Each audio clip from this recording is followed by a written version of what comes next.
Like friends and family were saying, why are you buying these properties for? You should buy these properties, you should do that and whatnot. And I thought to myself, like, if I do what you've done, I'll get what you've got.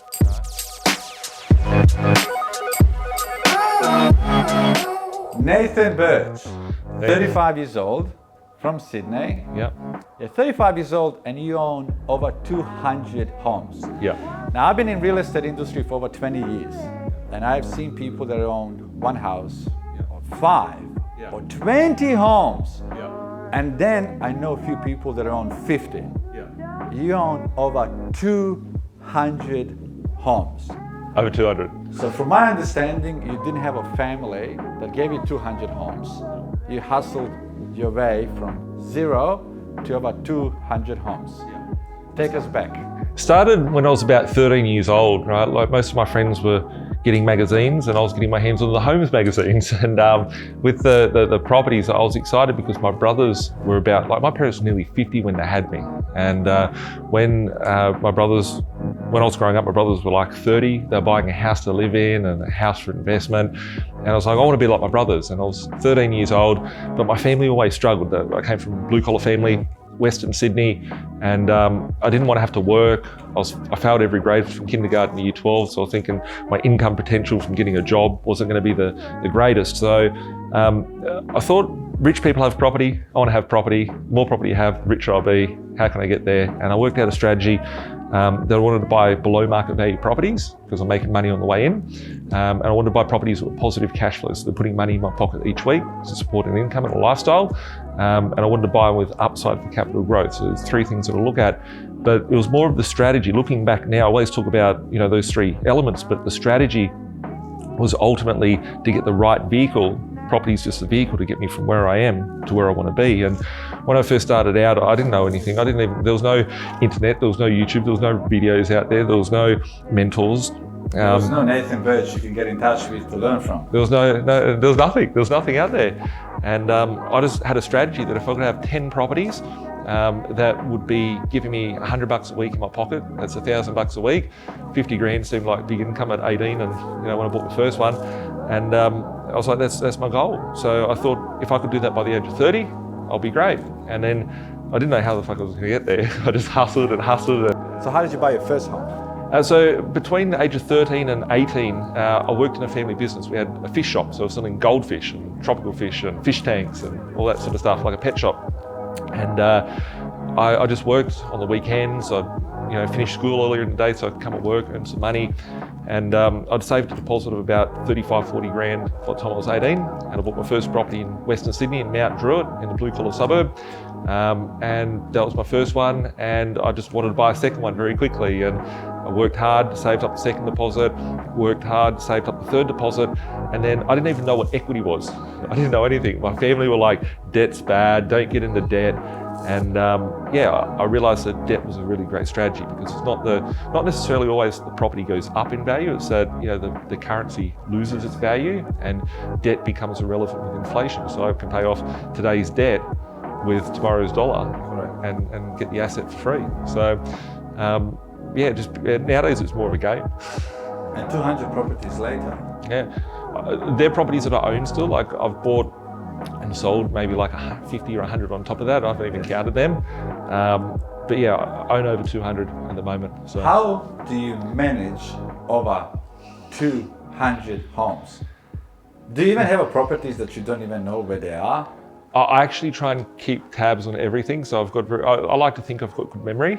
Yes. Depends who's asking me, but I do have good memory, and I have it systemized just like a business. So I've always treated my property investing like a business. I think it's important. A lot of people go out there and they buy a property and hope that it goes up and praise that it does something for them. But I've always looked at the property as to what is the property going to do for me, and is it going to put me closer to my goals or further away? What do I need today in order to get closer to those goals? So purely the property is just a vehicle. And I have processes and systems in place that just make it like clockwork. And you keep most of your properties? Yeah, I keep them all. Yeah. Well, there you go. Now, there are many people that are watching this. They could be 20 years old, and they are working as an accountant or a doctor or a plumber. Yeah. And they want to get to your level. They want to have 200 properties, and they have to start with one. Yeah. What advice would you give them buying that one property, and how can they get to 200? Yeah. Well, it all starts with one. Okay? You don't go to the gym for the first day and end up like Arnold Schwarzenegger, right? It starts with one We all sit-up. think we can. We all think we go can, to right? we do. I keep procrastinating going to the gym nowadays. But it all starts with one push-up, one chin-up, one arm curl. So looking at getting started, like it's important to have a strategy to get to where you want to be. So I think it's important to identify what are your goals, where are you trying to go to, where are we starting from. If we're talking about traveling somewhere, in 2020 we can't really travel many places. We're lucky to travel 5Ks now in some places, right? But if we wanted to travel somewhere, I always ask people, how would someone get to Perth? Right? And people go, you'd fly there. Right? It's not necessarily you fly there, because some people actually live in Perth already. They're already there. Some people might not even be in Australia. They might be overseas somewhere. If you were to fly to Perth, a plane isn't going to land at your house. You're going to have to catch an Uber to the airport, a bus, a train, whatever. So the property is purely the vehicle. It's important to know where the end goal is and where you're starting from, so you can work out what vehicle you need at what stage in order to get to where you want to be. So planning is really crucial, and to work out, what properties do I need? Do I need a house? Do I need a unit, a villa? Am I looking for something that's giving me equity, cash flow, growth? What is the property going to achieve for you? It all starts with one. I see people that come to me that are on massive incomes and they've got really messed up positions because they've been hurt by someone that's given poor financial advice or a scammer or whatever. I see people that come to me and they're just starting out and they're like 18 or 20 or 23, 25, and they might have 50 grand saved up and they might be on 60 grand a year, and they can do awesome things with that. So most of my investors that I work with, the aim is to get sort of 10 plus properties in their portfolio within 5 years. Most people that I talk to end up getting like 2 properties a year. For 5 years, there's 10 properties. Once you've got 10, you've knocked the walls a little bit and found you learn a lot. Looking at no matter where you're starting from, like most of the people that I know that have got double-digit property portfolios, they're on humble sort of incomes. They're not on millions of dollars a year. They could be on 50 grand, 80 grand, 100 grand, household income of 150 grand. They might only have 20 grand, 30 grand, 50 grand saved up, but it all starts from somewhere. Discipline, having a commitment and a focus to your goals. There's lots of people that are out there that want to be successful but don't want to do what it takes to be successful. And I think the same thing that would apply to any business would apply to property investing. If you can treat your property investing like a business, you're going to be way better than, What challenges would people have if they want to grow their property portfolio? Yeah. What is something they should look for? Thinking back over almost 20 years now, when I first started, I had a face full of pimples. Now I've got all grey hair. I shave and I get cuts now, but it's like, I hide it. But there's lots of things that I've learned and lots of hurdles and challenges over the way. A lot of them are mindset changes, how you perceive things. It's just like the movie The Matrix, right? It's not the spoon that bends, it's the mind that bends, and the possibilities that bend with that. Looking at probably the biggest challenges for myself personally would have always been finance. Yes. If it wasn't for me being able to get access to finance, I'd have thousands of properties here talking to you today. But unfortunately, it's only a couple of hundred humble homes. But 200 is still a lot of homes. It still is. I see people out there that talk about larger quantities of properties and stuff like that, but like these, when I talk about the homes that I own, they're like ones that I've bought myself personally and having as a personal portfolio. There is a level of debt there. Like I have about 18 mil worth of debt. Some people that are watching might be like, wow, there's a lot of debt that you've got. But also your end value would be more. It's about 65 mil at the moment. 65 million. So that's not a small number. 35. 35. It's really easy to think, probably for you now, you have over 200 properties. Yeah. But it's not easy getting to that point. There's a lot of hard work. So a lot of a lot of younger generations, when they are watching people like yourself, they think, what, it's easier, I can have 200 homes over time. But it wasn't easy. It's a long road, it's a journey, and a lot of hard work goes into it. It is. There's sacrifices, commitment, and when building that portfolio out, like the first deposit was hard, the second deposit was hard, the third deposit was hard. Nothing's ever been easy, but nothing in life ever is, and nothing worthwhile ever is easy as well, because otherwise everyone will be doing it. But I think about it now, like there was never a day where confetti fell from the ceiling and it was like, wow, we can chuck a party, you can retire, right? It's just gradually, like, life became better. I had more options in life, more things that I could do.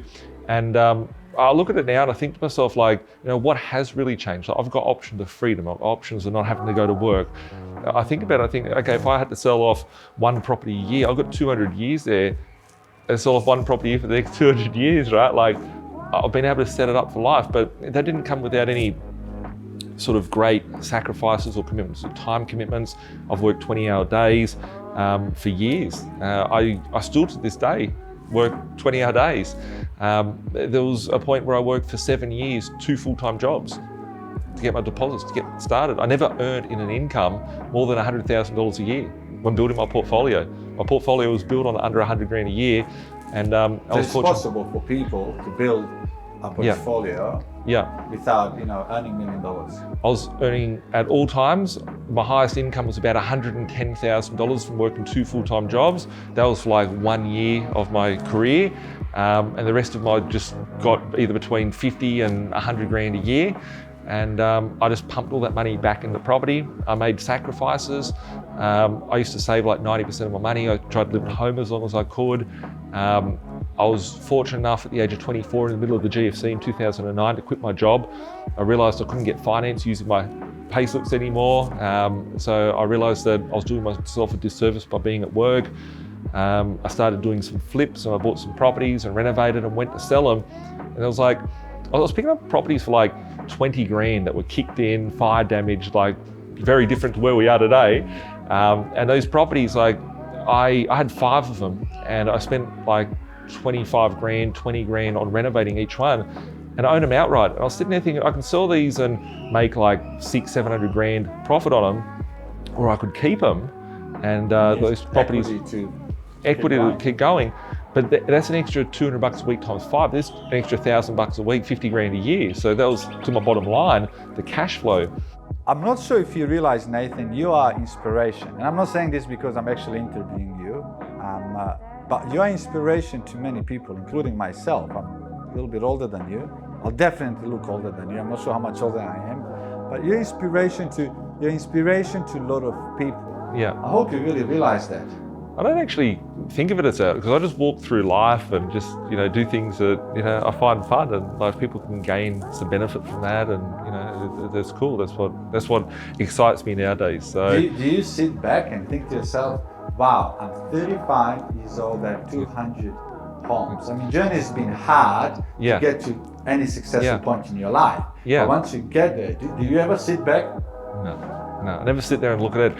Like, I enjoy life. Like, I appreciate and respect where I'm at the moment, but still, like, we're right that this is still like very early days, right? Like 35 years old, right? What about when I'm 65 years old? What about when I'm 85? What about if I'm going to do 100, right? I'm like 1/3 of my way through my life, and I wasted 20 of those years being a dickhead and not knowing how to get through life, like learning and going to school and growing and that. So looking at where I'm at the moment, like where to in the future, all that sort of stuff. Like, I like to give back. Like, sometimes people think I'm a bit out there with some of my thoughts and the way I perceive things, but I feel like there was once I used to feel like I was Neo in the Matrix. Yes. Back in the day when I had an ego, but now I feel like a bit more like Morpheus in the Matrix, right? Being able to help and be able to give back, and seeing people that can, maybe there'll be someone that gets 1,000 properties, right? Yes. Is it all about property? No. I made a goal of being, when I was 30, my goal was to get 10 properties at the age of 30. And when I got to 30, I had about 150 properties, and I was like, I want to be a billionaire by the age of 40. And what I've been doing over the last 5 years, the reason why I haven't been accumulating as much on the number front is a lot of the properties I've been buying, I've got like massive land holdings. Like in Sydney, I've got about 150,000 square meters of land that I want to redevelop and put housing estates in. I've got sort of large land holdings. I just bought 5 million square meters of land in central New South Wales for a solar farm, so some stuff that's outside of property. And I had a goal at 30 to be a billionaire by the age of 40. You're definitely on the way there. I'm on the way there. We're all on the way there, but could it be closer? Yes. Could it be further away? Yes. I'm excited where things at the moment. A lot of people are scared about the world in 2020. I'm most excited. I haven't been so excited ever, right? Like my face hurts sometimes from smiling and like laughing about it. It's so great. Because it's a good time to be alive. It's a good time to be alive, and there's so much opportunity in 2020. And people, where to from here? Like I'll be 40 in 5 years' time. I want to be a billionaire by 40. I've got 5 years to like push it and make it happen. And it's like run. And I think, from my understanding, part of your business is you're also helping other people do what you have done. Yeah. Correct? Tell us more about that. So basically, I run a company called Be Invested. I started that 11 years ago. I founded the business. There wasn't any buyer's agents out there back in 2009. I created one of the first buyer's agencies out there in the marketplace. And I'm very unorthodox with how I run my business because I don't have to do it. I do it more for fun, and I run my office like a family office where I help people build wealth. Doesn't matter where they are in life. So most of my investors are sort of either first homeowners or just normal mums and dads sort of, got a house and they want to build a portfolio. And I sort of take them on that journey of the period of sort of 5 to 10 years to get them to where they want to be and help them reach their goals. So I run a buyer's agency where I purchase properties that are below market value, upside for capital growth and a strong cash flow. In capital cities like Sydney in 2020, I was still picking up for like 280K for a property. Brisbane, pick up stuff as cheap as I picked up one the other day for 85 grand in Brisbane. Which suburb? It's in Ipswich area. I picked up actually a unit, an office in Toowong, right? About 6 months ago for 107,000. It sold in 1982 for 85,000. But what's important right now that if people don't know where to start, not that I'm marketing your business right now, but they can literally go. I appreciate it. Definitely. We'll definitely put a link out there. So if anybody wants to buy property, if they do have a different professions, if they don't, see, the thing is when you were starting, you didn't have you to help you. There was no one. I've seen people. So you were like me, you were shoveling, make mistakes, learn, and just keep grabbing things. But right now, things are simplified. So people can actually get in touch with your office and they can say, look, we want to start somewhere, help us. Exactly. Your company is there to do so. Exactly. So as a part of the Be Invested group, have a buyer's agency, have an investment firm, I have a financial planning business, I have a finance company, have managements all around Australia, and I help people just get ahead, so it doesn't matter which part of their journey they're on. I have about 100 staff in the business. Started from 13 years old, started for dreaming, 100 staff. Selling goldfish. Selling goldfish. Yeah, exactly. And so the vehicle is there to obviously help for others. people to be able to do so. So some over the last sort of 11 years of me publicly being out there making YouTube videos and helping people, there's been some really beautiful stories. Like we'll talk a bit beforehand off camera. I was like, when I think I might have said even on camera, like I was like 25 years old, and when I first started the business, I had an ego where I was like, I want to be famous. I want to be cool. I want to be like Donald Trump, right? Whatever the case may be at the time. And the ego had to die for me to be able to grow and keep pushing forward. And a lot of people's opinions and egos and that get them hurt in life. And looking at some of the beautiful stories that are out there, the community is bigger than I am, right? That's what I had to understand. And as the business has grown, I've got lots of mums and dads that have got double-digit portfolios that are quitting their jobs, that have been able to scale back from 5 days at work down to 3 days at work. Everybody's journey is different, and I've got a lot of my staff have large property portfolios. Really, really cool stories, and it's right. It's and amazing. I got more questions from. I did an Instagram little video 1 hour before you got here, and I told everybody I'm going to interview yourself. Yeah. And asked them to give me questions. So, cool. Question 1: what's the best way to start? Yeah. Home occupier or investor? What's the best unit or house? Okay, cool. just depends on what your goals are. So for me, I remember opened up a newspaper article when I bought my first house. So my first house was like Western Sydney, 248 grand, but my first house I lived in was like 5 acres, and it was 1.2 mil. And when I moved into my principal place of residence, I opened up these boxes that had old newspapers in it. And one of the newspapers said, this guy's like, got 150 properties in it, etc. And I thought to myself, this is pretty funny because I've got 150 properties and this is my first house, right? To live in. First home. Exactly, first home.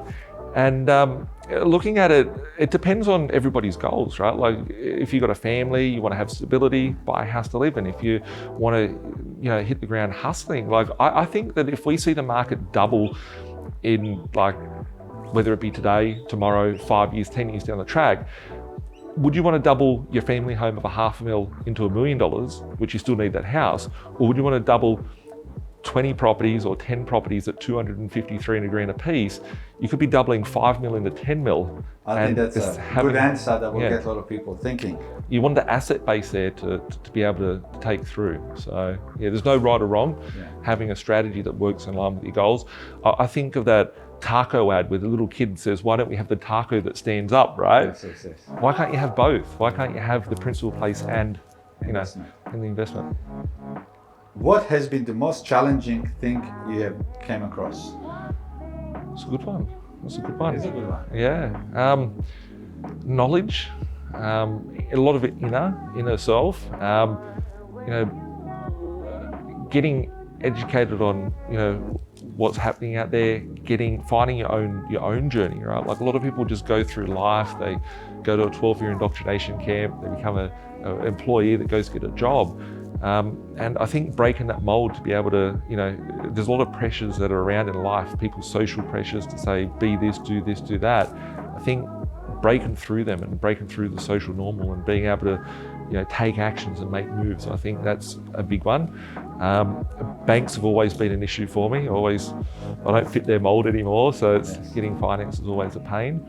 A good one is that I've never actually lost money on any of my properties. Never lost money on any of my properties because I'm buying them so far below market value. I make money from day one.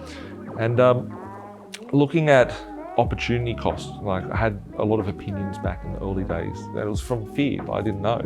And getting back to what I was saying beforehand about some of my staff and some of the stories that I've seen out there, I see people, it took me like 7-8 years to get to 20 properties. I've got investors that get there in like 2 years and 3 years, right? And it's seeing them not have to take the mistakes. It must be also a great feeling for you as well, to be able to help them get there a lot faster than you took yourself. It's very humbling. It's a humbling journey. What are some crucial lessons that you have learned over the years investing? One of the big ones, the whole paradigm shift, and this is like pretty deep sort of answer. Debt becomes irrelevant with inflation. I've never met anyone that sits there and goes, I'm so glad I sold my house in 1999. I'm so glad I sold my house in 2010. And you have 100 people that tell you, I wish I didn't. Wish I didn't, but I never heard anyone that said, I'm glad I did, right? And the reason being is that debt becomes irrelevant with inflation. We're in a time now we've got currencies crashing all around the world, and being able to understand how the monetary system works. Like, there's not many people out there in Australia that talk about how the monetary system works around property. And I see property being a vehicle, but it's the chessboard we need to understand, and that's how our economy works and how currency works. So, What are the top 3 things you look at when analyzing a property to invest in? I don't care if it's a house, a unit, townhouse, villa, etc. For me, the top 3 things would be buying it below market value, upside for capital growth, and having a strong cash flow. Question for you. If you're 18 and your mom and dad are telling you to study law or medicine, but you really hate school, would you listen to them, or do you give advice to somebody, just do what you want? Your parents are living their life, right? And they're enforcing their life onto you at that point. So we don't want any parents to end up hating Nathan or me asking the question. Look, I've had lots of people, because I I didn't do great at school, right? I did okay. And Have you gone to uni? no, I never went to uni. So you never went to university. No. And once again, I'm going back to over 200 properties. Correct. I'll tell you an interesting story. Like, no one's ever heard me talk about this. Like, I was like 16 and my dad died of a heart attack. And Sorry that's to hear okay. I don't mean to make it all somber and stuff, but yeah, a lot of people like don't realize that my as a part of that, like my mum was told as a part of my dad's sort of like super, if he was to die and he had a school-age child or a minor, that that they'd pay like $25,000 a year until the age of 25 to do education. I was the first person in my family to finish school, right, at year 12. No one else in my family. I've got 3 older brothers. I've got like 18 nieces and nephews. I was the first person in my family to actually finish school. And my mum had said to me, if I go to university, she'll buy me whatever car I wanted. The best car I could think of at the time was a Honda S2000, right? Good car. Yeah, it's cool in the day, right? And yeah, I said to my mum, look, I don't want to go to uni. And she's like, well, the option's there if you want to go to uni. And I was like, look, I reckon that it's great that, you know, I could go to university for 5 years, get paid to go to university. So I would have gone to university for free. And I was like, I believe that I can make it better on my own by doing what I wanted to do. And I had a plan at that point. And I remember I was on a date with a girl maybe like 5-6 years ago. I was walking around Sydney and I called my mum up and I was like, Mum, do you remember you told me that you'd buy me this car if I went to university and stuff? She's like, oh yeah, but I was like 80. And I was like, Mum, it just occurred to me, I've got a $500,000 Bentley. I bought cash, right? And like it was cool at the time. Me and my mum had a laugh, and it was like I went out there and created it. And you know, a lot of people will be told and programmed by what their parents know. And I always think to myself, like when I was 18 years old, I had a girlfriend at the time, and I remember that like my friends and family were saying, why are you buying these properties for? You should buy these properties, you should do that, and whatnot. And I thought to myself, like, if I do what you've done, I'll get what you've got, right? If I, you know, successfully... Very good point. Yeah, I was 18, I didn't know anything, right? And I was thinking, why are you telling me? Like, what I've got and what I've done is perfect, right? What I've, like the actual, you know, properties have a plan, right? I have a strategy. There's the 10 properties by the age of 30 that bring me in $1,000 a week. That was my goal. How will that property get me to my goal, right? It wasn't, it wouldn't get me there. So I always question, how would this help me get there? And you know, if you're going to become a doctor or a lawyer or whatever your parents want you to be, there's nothing wrong with that. There's no shame, right? There's great life there. But if that's not what you want to do, you should just go and do what you want to do and become the best at it as well. So, yeah. It's been a pleasure having you today. Thank you. You know, I'm going to chase you in 5 years' time. If you don't have $1 billion, you know, I'm going to tell everybody, hey, he's 2 million short. But well, I'm sure I'll be able to find it somewhere. It's been a pleasure, and thank you for sharing your knowledge. And if anybody wants to see more what Nathan does, there's a link to his site, and you can see how he can help you get to that number. Thank you for having me, and Pleasure. Appreciate the hospitality and very humble. Thank you. Seriously, but thank you.